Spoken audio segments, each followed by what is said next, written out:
अस्सलामुअलैकुम, आप देख रहे हैं द लास्ट स्टार। मैं हूं हमजा तारड़, मेरे साथ मौजूद हैं राना मोहम्मद अजीम साहब और इस्लामाबाद से हमारे साथ मौजूद हैं साकिब बशीर साहब। नाज़रीन, मामला यह है कि पीटीआई ने अपने रहनुमाओं को यह कहा है कि कागजात नामजदगी वापस ले लिए जाएँ जो ज़िमनी इंतखाबात के लिए जमा करवाए गए थे, क्योंकि इमरान खान ने वाज़े तौर पर कह दिया था, यह पैगाम आ गया था कि उसका बॉयकॉट करना है। लेकिन दूसरी जानिब बैरिस्टर गौहर ये भी कह रहे हैं कि हम पार्लियामान में रहना चाहते हैं और हमें इसमें रहना चाहिए। इसी हवाले से और ज़िमनी इंतखाबात के हवाले से भी वो बानी पीटीआई से बात भी करेंगे। इस पर क्या फैसला होता है, क्या पाकिस्तान तहरीक-ए-इंसाफ ज़िमनी इंतखाबात का बॉयकॉट ही करती है या फिर ज़िमनी इंतखाबात लड़ेगी। लेकिन मियाँ अज़हर साहब वाली जो सीट है उस सीट के ऊपर ज़िमनी इंतखाब पाकिस्तान तहरीक-ए-इंसाफ लड़ रही होगी, क्योंकि इमरान खान का मौक़िफ़ यह है कि जहाँ से हमें नाअहल किया गया है वो दुरुस्त तरीके से नहीं किया गया, इसलिए हम उसका बॉयकॉट करते हैं। इसके अलावा ये भी है कि ये सवाल उठ रहा है कि असेंबलियों से इस्तीफ़ों की बात हो रही थी, ये भी बाज़गश थी, तो क्या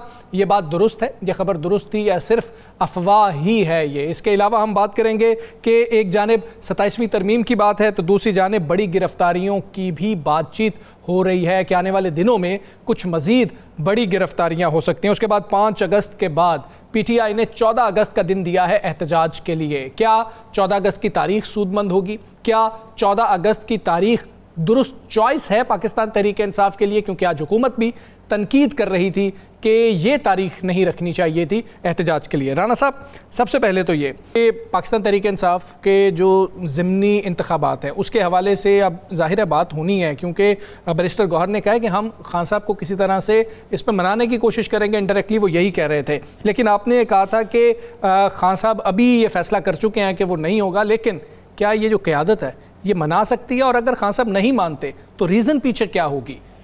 बिस्मिल्लाहिर्रहमानिर्रहीम, अस्सलातु वस्सलामु अलैका या सय्यदी या रसूलल्लाह, अस्सलातु वस्सलामु अलैका या सय्यदी या हबीबल्लाह, ताजदार ख़त्म नबूवत जिंदाबाद जिंदाबाद।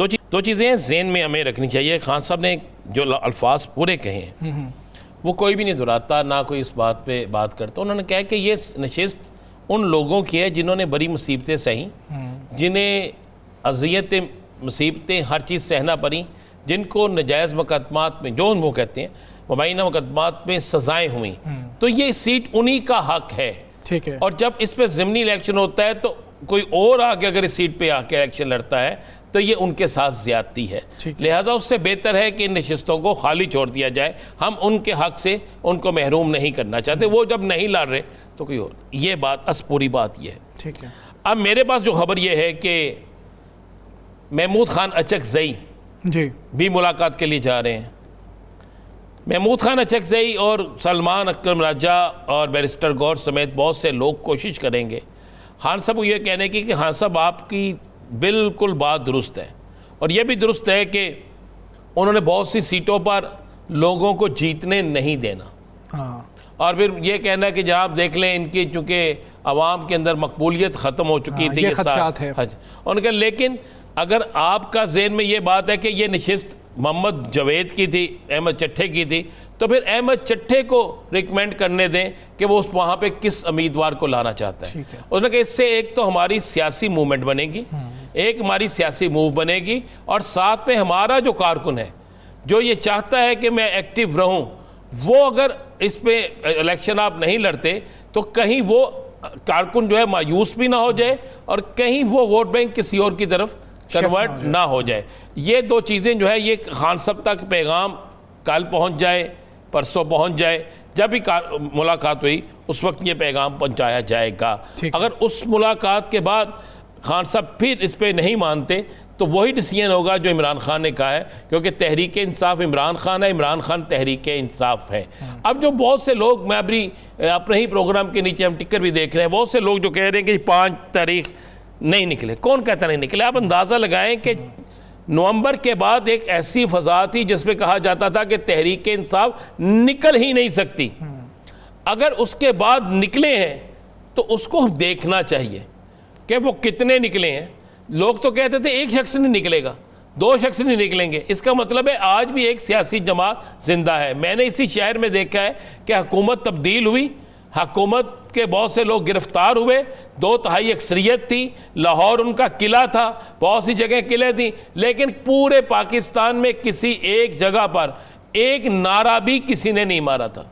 याद होगा आपको जब मियां नवाज शरीफ साहब की हुकूमत थी 2001 से, याद है ना आपको? जी जी। अच्छा, ये सारा कुछ चलता है सियासत में। मैं फिर कह रहा हूँ कि फैसले जलसे जुलूसों से होने होते तो सबसे बड़े जुलूस MKM के होते थे। जमात इस्लामी का इतना बड़ा जलसा होता है कि कोई तसव्वुर नहीं कर सकता। मौलाना साहब के बहुत बड़े थे। मौलाना साहब के इतने बड़े जलसे होते हैं कोई तसव्वुर नहीं कर सकता। लेकिन आप देखें कि बैलेट बॉक्स से वोट किसका निकलता है, उस वक्त अवाम कितना होते हैं। हम ये भूल जाते हैं कि 25 करोड़ के शहर में या 5 करोड़ के शहर में जलसे में अगर 1 लाख आदमी आ जाए, हम उसे 20 लाख बनाकर कहते हैं ये कामयाब हो गया, जबकि एक सूबाई असम्बली के हल्के में 2 लाख 1.5 लाख वोट होता है।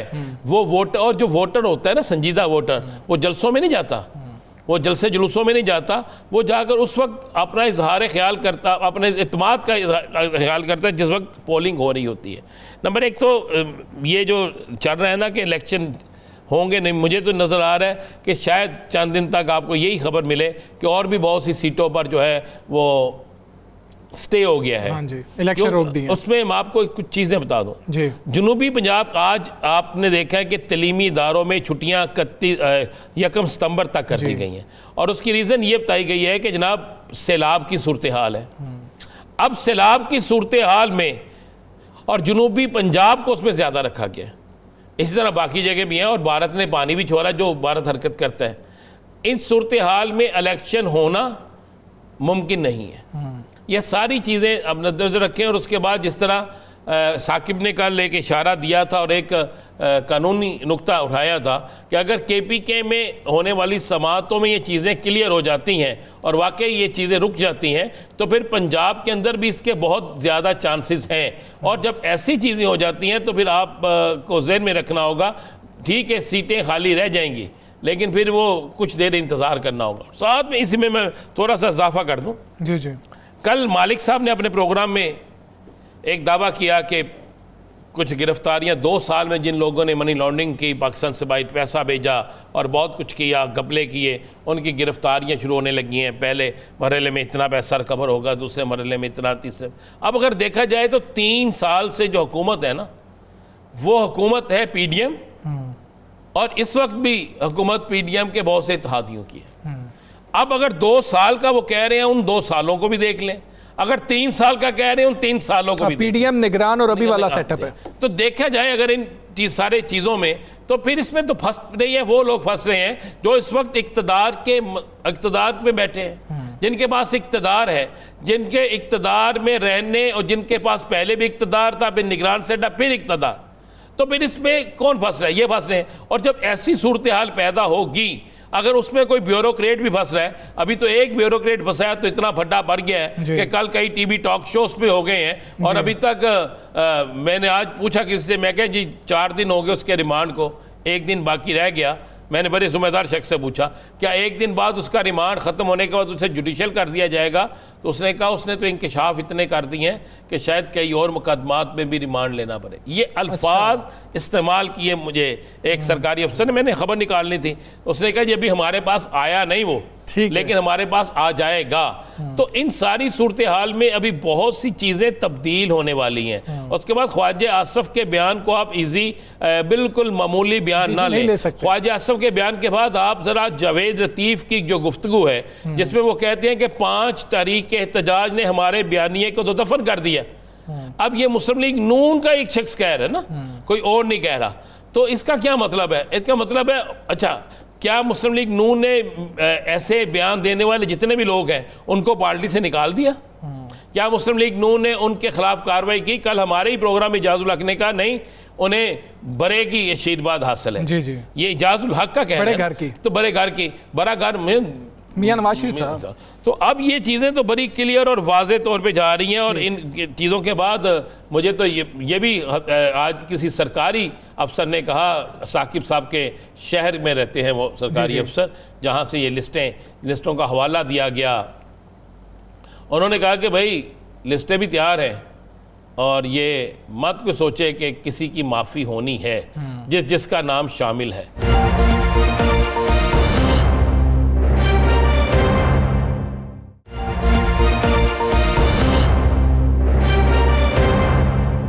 साकिब साहब, ये जो बॉयकॉट का फैसला किया गया है पीटीआई की जानिब से, इस पे एक दफ़ा आप अपनी राय ज़रूर दीजिएगा कि क्या अगर बॉयकॉट बरकरार रहता है तो ये दुरुस्त फैसला होगा, या फिर जो बैरिस्टर गौहर एंड कंपनी बात कर रहे हैं कि हमें किसी तरह से एक पॉलिटिकल मूव बनाने का मौका मिलेगा, कॉर्नर मीटिंग्स होंगी, हम लोगों को मुतहर्रिक कर पाएंगे, चलें जो भी नताइज होते हैं वो तो बाद में देखे जाएंगे, क्या ये बात उनकी दुरुस्त नज़र आती है? या खान साहब का ये मौक़िफ़ कि अगर ये सीटें हमें जो उनके मुताबिक हरवाई ही जानी है तो फिर ये एक मैसेज क्यों दिया जाए कि हम कमज़ोर हो गए?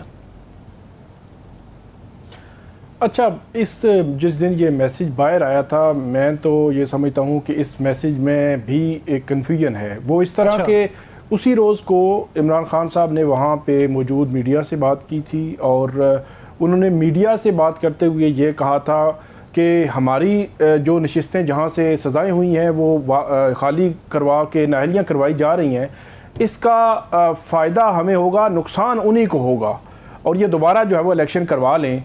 तो ये बात उन्होंने मीडिया से बात की थी, लेकिन बाद में जब ये मैसेज बाहर आया, अब वो उन्होंने कम्युनिकेट किया था अपने वकील को या किस तरह, उसमें ये कहा गया कि उन्होंने ज़िमनी इलेक्शन का बाइकआउट कर दिया। तो मैं ये समझता हूँ कि अभी तक तो ये इबहाम है, मैं ज़ाती तौर पर जितना मैंने इसको देखने की कोशिश की, लेकिन पीटीआई ने क्योंकि ऑफिशियली इसको अनाउंस किया है, मेरी नज़र में पीटीआई के जो चेयरमैन या सलमान अकरम राजा या दीगर लोग हैं वो इमरान खान साहब को कायल कर लेंगे। उसकी एक वजह है, 17 जुलाई का इलेक्शन आपको याद होगा, जिसने पूरा मंजर तब्दील कर दिया था। अगरचे इस वक्त जो हुकूमत की सिचुएशन है कि अभी 8 फरवरी से 24 से 25 हुआ और अभी 1.5 साल हुआ है इस हुकूमत को और अभी 3.5 साल रहते हैं, तो इस हुकूमत पर कोई बहुत बड़ा असर तो नहीं पड़ रहा, लेकिन एक बयानिया जो है वो उसकी जंग क्योंकि जारी रहती है हर वक्त ही, तो वो 17 जुलाई मेरे ख्याल में इमरान खान साहब को याद करवाया जाएगा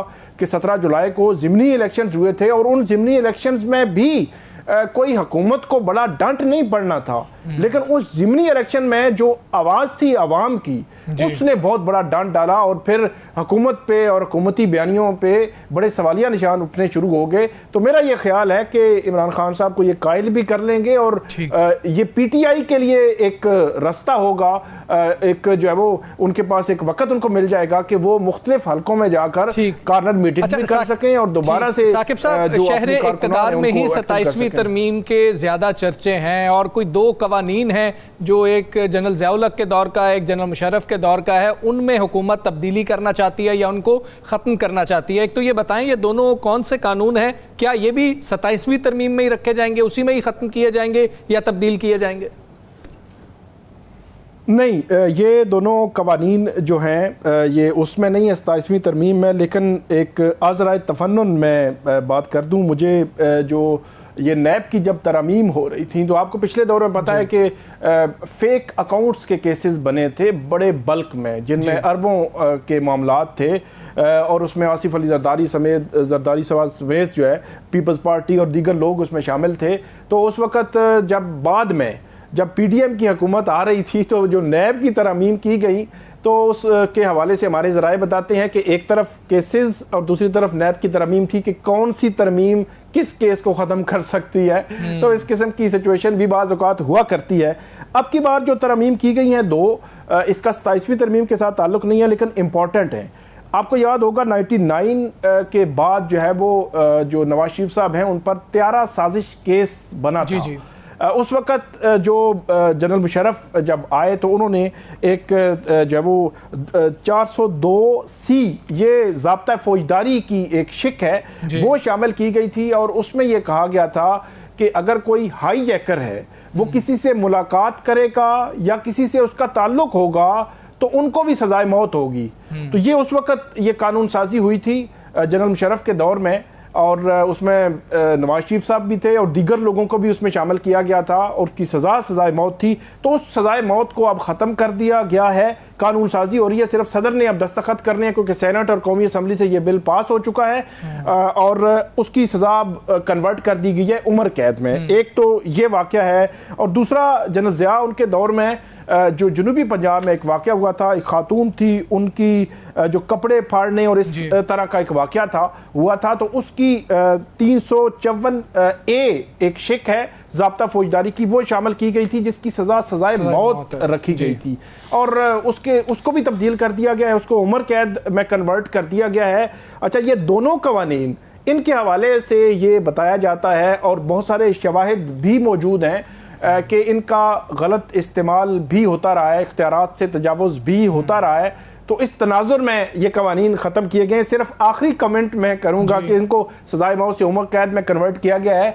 तो आखिरी कमेंट मेरा इस पे ये है कि अगर हुकूमत ये समझती है कि फ़लाँ कानून गलत इस्तेमाल हो रहा है, तो क्या इस दौर में 780 यानी कि दहशत गर्दी की दफात पॉलिटिकल वर्कर्स के खिलाफ गलत इस्तेमाल नहीं हो रही? बिल्कुल ऐसी है, किसी भी कानून को किसी भी वक्त गलत इस्तेमाल किया जा सकता है, के खिलाफ जो गवर्नमेंट चाह रही हो, जो उस वक्त का जो है माहौल डिमांड कर रहा हो, तो कोई भी कानून किसी भी हवाले से इस्तेमाल हो सकता है। मुस्लिम लीग नून के सीनियर रहनुमा आबिद शेर अली साहब हमारे साथ मौजूद हैं। आबिद शेर अली साहब, अस्सलाम वालेकुम, बहुत शुक्रिया आपका। सर, पहले 27वीं तरमीम के बारे में बता दीजिएगा। अब तो लग रहा है कि 27वीं तरमीम आने वाली है, आपके पास सर क्या इंफॉर्मेशन है, उसमें किस चीज़ को एड्रेस किया जाएगा, खास तौर पर पीपल्स पार्टी को कैसे मनाया जाएगा अगर 18वीं तरमीम के हवाले से कुछ तब्दीलियां होती हैं?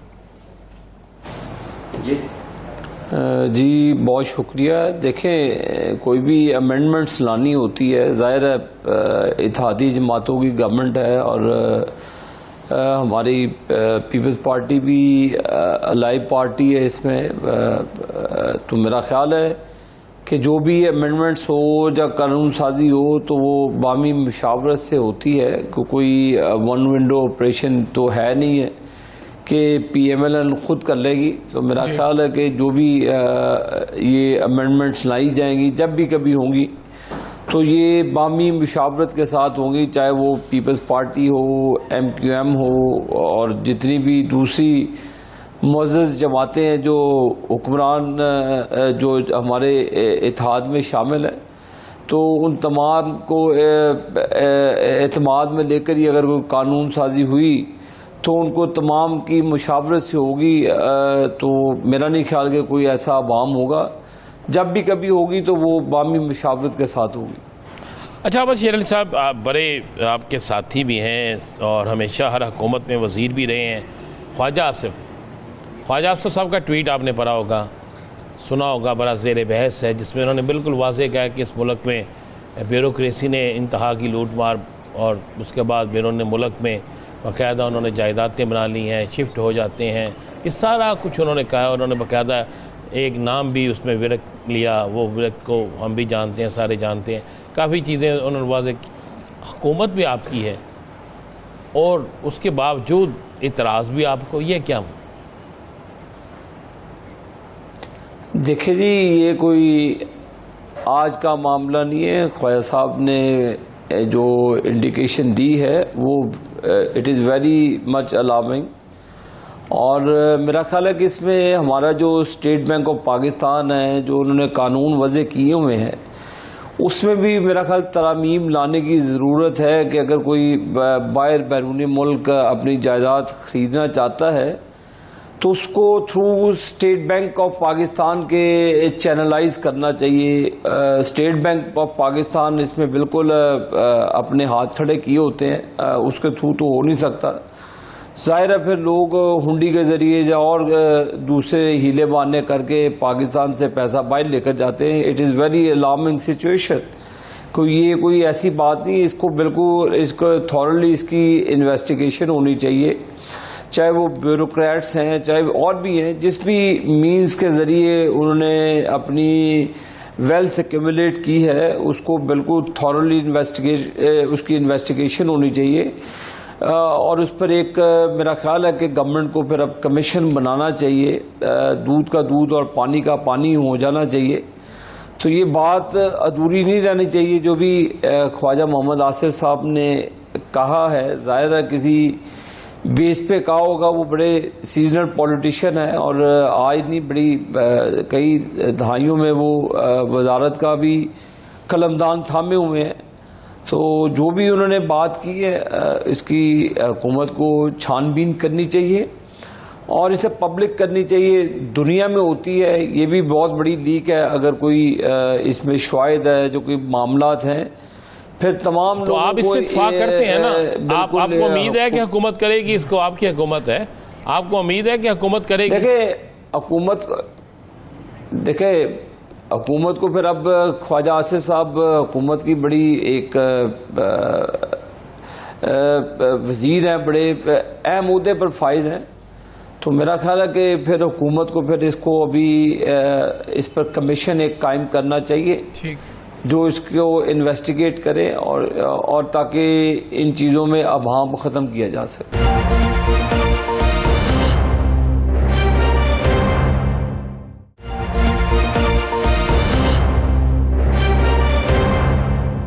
आबिद शेर अली साहब, एक ना तनकीद बहुत ज़्यादा इस मामले पे हो रही है, वो ये हो रही है कि वफाकी वज़ीर हैं ख्वाजा आसिफ साहब हैं, वैसे ही बहुत जो है मोतबर नाम है और मुस्लिम लीग नून के हवाले से तो बहुत ज़्यादा मोतबर है, तो ये एक जर्नलिस्ट वाली बात कर रहे हैं, ख़बर देने वाले शख्स जैसी बात कर रहे हैं कि उन्होंने ख़बर दे दी है, लेकिन जब हुकूमत में आप हों तो फिर ख़बर नहीं देनी चाहिए, एक्शन होता और ख्वाजा साहब बताते कि देखें ये रिपोर्ट हम लोग लेके आए हैं, तो इस पर बहुत ज़्यादा तनकीद हो रही है, बेबसी थी उनकी ट्वीट्स के अंदर।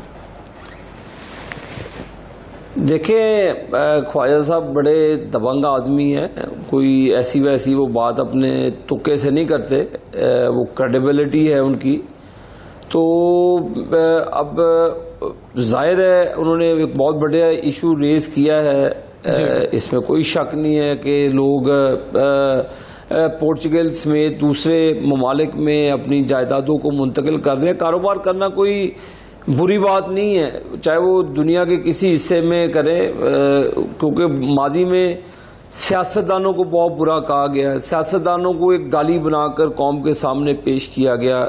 सियासतदान तो आटे में नमक के बराबर भी नहीं है, सियासतदान एक छोटी तादाद में है, तो ये एक जो बड़ा जिन है जो पूरे पाकिस्तान में फैला हुआ है, मुझे नहीं समझ आती कि मीडिया ने इतनी हाइप क्यों क्रिएट की। इसको आपको खुशी से इजहार करना चाहिए, चलो किसी ने आवाज उठाई है तो इस पर इन्वेस्टिगेशन होनी चाहिए।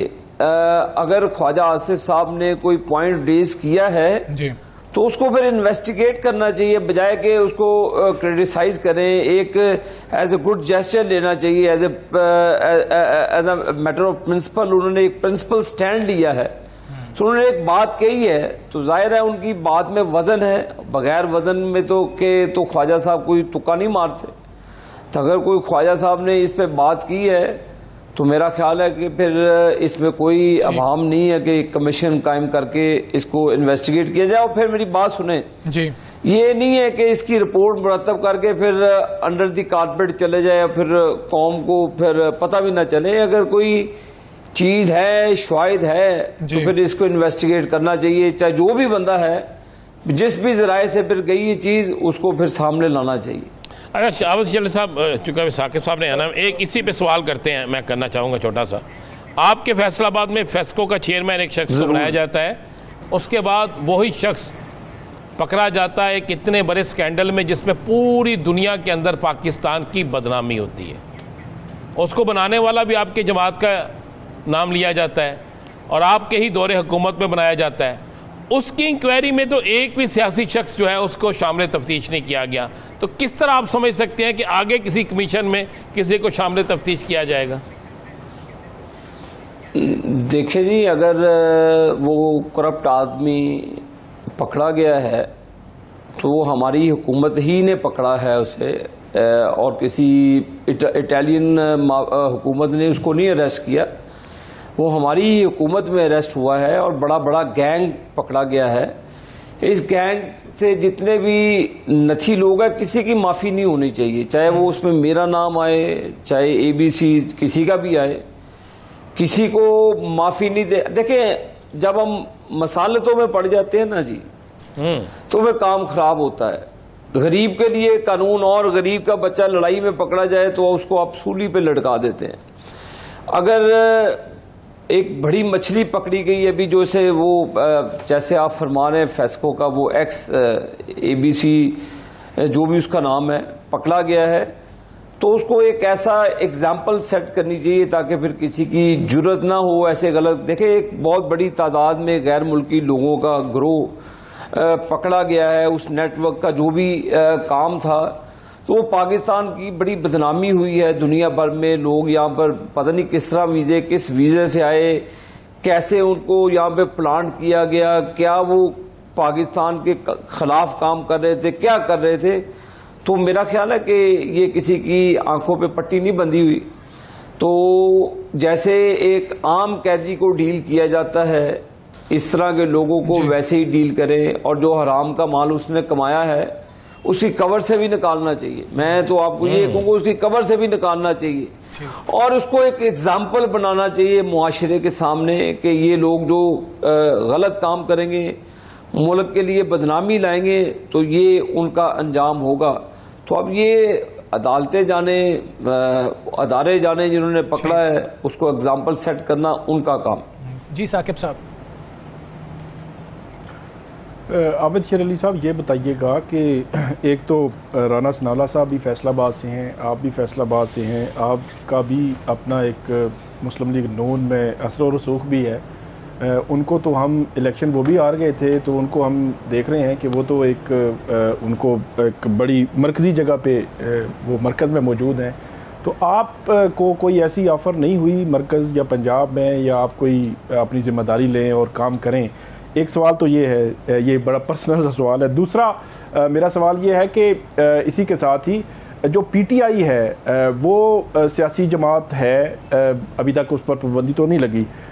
उनका ये कहना है कि हमें पुरअमन प्रोटेस्ट की भी इजाज़त पंजाब हुकूमत नहीं दे रही, इस्लामाबाद में मरकज़ी हुकूमत नहीं दे रही, और माजी में जब पीडीएम थी या मुस्लिम लीग नून थी तो उनको प्रोटेस्ट की इजाज़त पंजाब में मरकज़ में भी होती थी। और हम देख रहे हैं कि दफ़ा 144 हर वक्त ही तकरीबन नाफिज होती है जब जब एहतजाज होता है। तो इसको आप कैसे कमेंट करेंगे? देखें, पीटीआई का कोई भी एहतजाज कभी भी पुरअमन नहीं हुआ। 2013 से उनका रिकॉर्ड उठा लें, जब उन्होंने इशारे दस्तूर के ऊपर धरना दिया, जिस तरह उन्होंने खंदकें खोदी, कब्रें खोदी, फिर जो वहाँ पे नाच गाना एक उद्यम मचाया गया, फॉरेन डेलीगेट्स आए, उनके दौरों को मुलतवी करवाया गया, एक सोचे समझे मंसूबे के तहत काम किया गया। रीसेंट पास चले जाएं, इस्लामाबाद के अंदर जो एक गुल गबाड़ा हुआ, वहाँ पे लाशें बिछाने की कोशिश की गई, एक ऐसा सानिया करवाने की कोशिश की गई जिसे पाकिस्तान के अंदर और अंदर में खलकशार पैदा हो, पाकिस्तान में एक इंतशार पैदा हो, पाकिस्तान की इकॉनमी पर उसके असरात हों। वो तो पाकिस्तान को श्रीलंका बनाना चाहते थे। तो ये अभी जो 9 मई का वाक़या है वो किसी से ढका छुपा नहीं है, वो आपकी भी खुली आंखों ने देखा, खुले कानों ने सुना, जिस तरीके से उन्होंने शोधा की यादगारों को जलाया, जिस तरह उन्होंने हमारे जो कोर कमांडर हाउस है, जना हाउस है, वहाँ पे हमला, ताबड़तोड़ हमला किया। आप सियासी इख्तलाफ रखते हैं, आपको बिल्कुल रखने का हक है। पॉलिटिकली आप प्रोटेस्ट करना चाहते हैं, बिल्कुल आपको इसका हक है, किसी ने आपके हक तलफी नहीं की। लेकिन उसकी आड़ पर आप रियासत पे चढ़ जोड़े। आप समझते हैं कि मैं नहीं तो पाकिस्तान नहीं, मैं नहीं तो रियासत नहीं। ऐसे काम नहीं होता। ये कोई बनाना रिपब्लिक या सोमालिया तो है नहीं है कि आप अपनी मर्जी से जो मर्जी करें। आप मीठा मीठा हाबा, कड़वा कड़वा तू आप हमें इल्ज़ाम देते थे जी नवाज शरीफ जजेस से भागता है, अदालतों से भाग रहा है। अब इमरान खान साहब आप क्या कर रहे हैं, किन से भाग रहे हैं? क्योंकि कोई गुड टू सी यू सर्वा कहने वाला आपको गेट नंबर 1 से एंटर करने वाला जज नहीं है। कोई जस्टिस खोसा नहीं है जो आपको पनामा बनाकर टेबल पे दे देता है और निकाल आप हमारे लीडरों को कामे पे देते हैं। वो चीजें आपको मद्देनजर रखनी चाहिए कि आपने हमारे साथ किया क्या है, कौन सा ऐसा लीडर है जिसको आपने पॉलिटिकली आपने उसको ह्यूमिलिएट नहीं किया। आपने मरियम नवाज के कमरों तक को तोड़कर कराची में होटल पे उनको अरेस्ट करने की कोशिश की। आप प्रोटेस्ट की बात कर रहे थे। मरियम नवाज शरीफ साहबा तो कराची मज़ार कायद के बाद एक जलसा करने गई थी ना, तो आप तो उसके कमरे में चढ़ दौड़े थे। आपने ठीक है। आबिद शेर अली साहब, बैरिस्टर गौहर ये कह रहे हैं कि बराबर हो गया है, अब हमें मूव ऑन करना चाहिए, आगे चलना चाहिए। दूसरा, अपोजिशन इत्तेहाद मिसाके जमहूरियत की सर बात कर रहा है। आप उन अफेक्टीज में से आबिद शेर अली साहब, हमें याद है आप अपनी अहलिया के जनाजे में नहीं आ सके थे, आप इस दुख को अच्छी तरह से समझते हैं। क्या अब सियासी लोगों को बैठना नहीं चाहिए? क्या सियासी लोगों को स्पेस नहीं देनी चाहिए जिस तरह हमाद अजहर साहब को स्पेस दी गई है? क्या यास्मीन राशिद साहिबा को वैसी स्पेस नहीं मिलनी चाहिए? आप लोग तो इस दुख से गुजरे हुए हैं। देखें, मुझे ज़िंदगी में ये दुख शायद कभी भी ना जाए। मेरी वाइफ के मामलात वाला, फिर मेरे बच्चों के साथ जो हुआ, मैं उस घड़ी में नहीं जाना चाहता। ये मैंने मामला अपने रब पे छोड़े हुए हैं कि वही बेहतर फैसला करने वाला इस चीज़ों का। देखें, पॉलिटिकल केसेस अगर किसी पे बनाए जाएं, मैं उसके खिलाफ हूँ।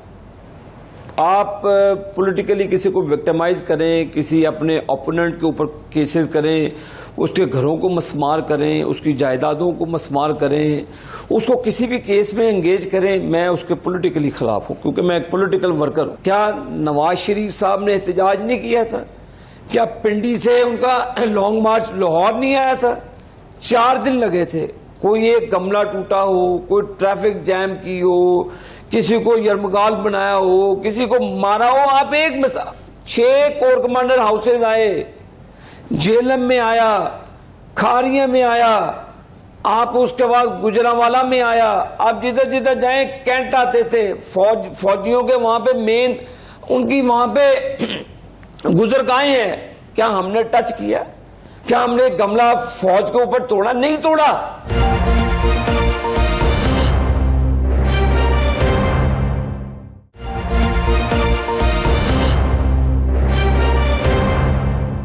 मियाँ साहब की जो स्ट्रगल है उसकी भी बात कर रहे हैं, और उस वक्त एहतजाज भी वो कर रहे थे, तकरीर भी हो रही थी, लेकिन उसमें एक नारा था वोट को इज्जत दो। तो क्या आप समझते हैं कि जो मुस्लिम लीग नून है वो उसी नारे के साथ है आज? बिल्कुल, हम फर्मली उस नारे के साथ खड़े हैं। ये पाकिस्तान बचाओ क्या है? वोट को इज्जत दो है। पाकिस्तान की मईशत का बेड़ा गर्क कर दिया, पाकिस्तान को दिवालिया होने पर के नहज पर खड़ा कर दिया, पाकिस्तान में एक क्योटिक सिचुएशन आपने पैदा कर दी, पाकिस्तान में तालिबानाइजेशन का राज कायम कर दिया। हमने पॉलिटिकल कॉस्ट पे की है, ये वोट को इज्जत दी है कि हमने पाकिस्तान को मुआशी तौर पर बचाया है। अगर श्रीलंका, जैसे इमरान खान साहब कहते थे जी पाकिस्तान श्रीलंका बनना जा रहा है, शेर रशीद की तकरीर होगी आपके पास, अगर आपके चैनल के पास हो तो जरूर चलाइएगा। उसने कहा था कि ये बिल्कुल श्रीलंका बन जाएगा, ये लोग कत्लो गारत कर देंगे यहाँ पे। तो वो शेर रशीद साहब, हमने तो वो कत्लो गारत नहीं देखी। हमने आज अल्हम्दुलिल्लाह पाकिस्तान की स्टॉक एक्सचेंज को 1,45,000 इंडेक्स के ऊपर पहुंचा दिया। बाकी भी हाँ, बिजली की कीमतों पर मुझे पता है, मेरा अपने कंसर्न्स हैं इसके ऊपर। मैं पब्लिक में रहता हूं, मुझे गरीबों का ज्यादा अदराक है। जिन्होंने मुझे आबिद शेर अली बनाया, मैं उनकी बात करूंगा, क्यों नहीं करूंगा। इन चीज़ों पर अगर बिजली और दूसरी चीज़ों के मामलात को हुकूमत नॉर्मलाइज करती है, जो माजी में बिल्कुल एक बहुत ऊपर चले गए थे, तो उसको कंट्रोल करके गरीब को रिलीफ देने में पंजाब गवर्नमेंट लगी है, शहबाज शरीफ साहब उनकी टीम लगी है। अच्छा आबिद शेर अली साहब, आपने हमेशा महंगाई पे बात की, और मुझे याद है कि आपकी हुकूमत भी थी, आपने कहा ये गलत हो रहा है, इससे हमें वोट नहीं मिलेगा। मुझे याद अच्छी तरह, आप महंगाई पे अवाम के साथ खड़े हुए। अब मौजूदा दौरे हुकूमत में जहाँ आप कह रहे हैं बड़ी अच्छी मौशियत है, सारा कुछ बड़ा अच्छा है, इंडेक्स बड़ा ऊपर जा रहा है, 1 अरब से ज़ायद अखराजात का इजाफा हो गया है, 108 अरब का इजाफा हो गया है पार्लियामेंट के जो हमारे मेंबरान हैं इनके अखराजात में 14% इजाफा हुआ है। और जो 108 अरब बनता है इजाफा, 108 अरब का इजाफा पार्लियामेंट के जो मेंबरान हैं हमारे उनके लिए हो गया है, यानी 14% इजाफा 108 अरब रुपया बनता है। तो मुझे बताएं, यही चीज़ें अगर पाकिस्तान के अवाम को रिलीफ दिया जाता तो क्या वो बेहतर नहीं होता? तनहाएँ भरी हैं उनकी, फ़ायदे हुए हैं उन्हें, पाकिस्तान के अवाम को क्या फ़ायदा हुआ? आपने तो हमेशा गरीब की तर्जमानी की है। नहीं, मैं देखिए इस पे कोई अवाम नहीं है। बिल्कुल जहाँ पे मुल्क क्राइसिस में हो तो इस तरह के इकदाम नहीं उठाने चाहिए। मतलब मैं इसको एंडोर्स नहीं कर रहा कि जी बहुत अच्छा ये पार्लियामेंटेरियंस की तनख्वाहें बढ़ जाना, उनकी चीज़ों मैं इसको एंडोर्स नहीं करता। अगर मुल्क क्राइसिस में है तो ये चीज़ें बाद में भी हो सकती हैं और इसमें कोई ऐसी बुरी बात नहीं है। एज ए गुड जेस्चर इसको बिल्कुल रिव्यू करना चाहिए। जहाँ पर हमने रिसेंटली जंग लड़ी, अल्लाह ने पाकिस्तान को इंडिया के ऊपर सबकत दी, हमारी पाक फौज का नाम दुनिया के अंदर अल्लाह के फजलो करम से रिकग्नाइज किया गया। तो इस तरह के हालात में इस तरह के फैसलों को बिल्कुल रिव्यू करना चाहिए। जहाँ पर मुश्किलात हों, चैलेंजेस हों, तो अपनी मुराद को ज़रूर कम करके पाकिस्तान की आवाम के ऊपर ज़्यादा फोकस करना चाहिए। और जो हुकूमत कर भी रही है तो ये इकदाम को सराहना चाहिए कि जो शहबाज शरीफ साहब ने उठाए हैं पाकिस्तान की मईशत को बूस्ट करने के लिए, और हमारी जो कोलिशन गवर्नमेंट है उसको भी लेकर चलाना और मुल्क को इस मुश्किलात से निकालना, तो ये छोटी बात नहीं है, ये बहुत बड़ी बात है। और ये शहबाज शरीफ साहब का कारनामा याद रखा जाएगा। बहुत से उनके क्रिटिक्स होंगे, पाकिस्तान में हैं उनके क्रिटिक्स, लेकिन उसके बावजूद उन्होंने डिलीवर किया है, उनकी परफॉर्मेंस है।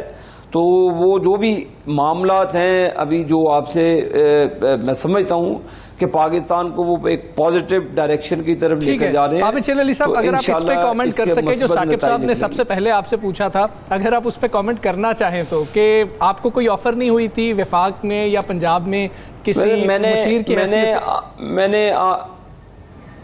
मैंने आपको जवाब दे तो दिया भाई, जो हमारा फोकस है वो पाकिस्तान की बेहतरी है। अब देखे ना, यही मसला बनता है, अगर वो हमें ले लें तब हम पर ऑब्जेक्शन, नहीं ले तो तब भी ऑब्जेक्शन नहीं। मैं क्या शायद ऑन अ लाइटर नोट के सब मियां साहब को भी चाह रहे हैं ना कि मियां नवाज शरीफ साहब भी एक्टिव हो, वो आपको एक्टिव होते नजर आ रहे हैं? वो बिल्कुल एक्टिव हैं। अभी शहबाज शरीफ साहब लीड कर रहे हैं। जब उनकी गाये बगाए उनको ज़रूरत होती है तो वो ज़रूर अपनी इनपुट देते हैं। तो इंशाअल्लाह ताला पाकिस्तान को पहले क्राइसिस से निकालने, सियासत में बड़ा टाइम है। ज़िमनी इलेक्शन ला रहे हैं आप? ज़िमनी इलेक्शन कौन सा भाई, अभी ज़िमनी इलेक्शन आए, ये पार्टी की अपनी स्वाबदीदी है।